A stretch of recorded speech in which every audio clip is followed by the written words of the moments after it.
For today's video, pag-iisipan natin kung itutuloy ba natin ang plano natin pagpapagupit ng buhok.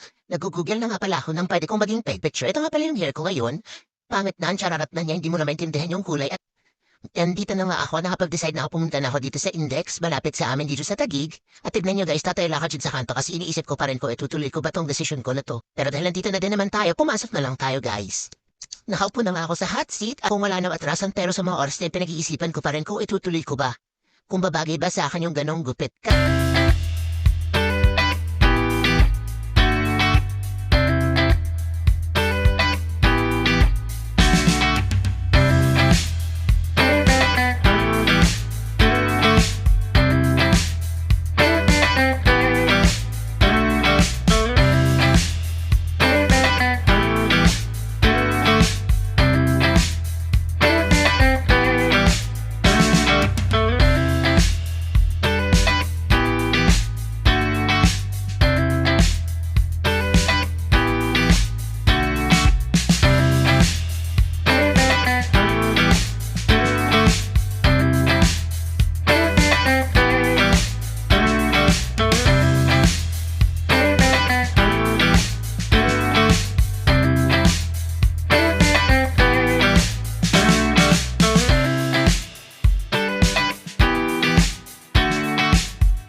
Tapos na. Nagupitan na ako.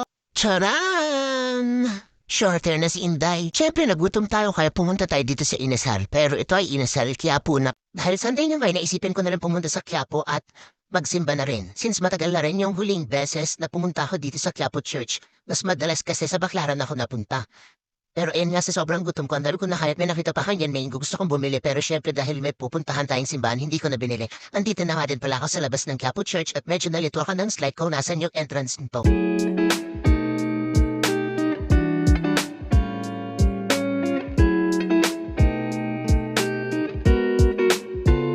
Hindi na rin pala ako nakapasok sa loob niyan kasi pagdating ko, nag-uumpisa na yung misa. Turn ng misa na yan, pumasok pa rin ako dahil gusto ko pa rin kapag nagdadasal, nasa loob ng simbahan.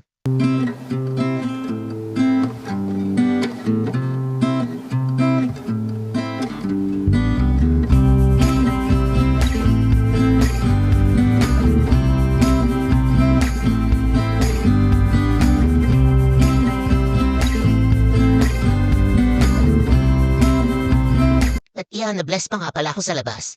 Tinan mo yun, hindi naman ako hindi naman ako natunaw, charing. After namin makapasok sa simbahan, umuwi na rin pala ako. Kasi nga sobrang init ng mga oras na yan. Ayan lang for today's video. Bye!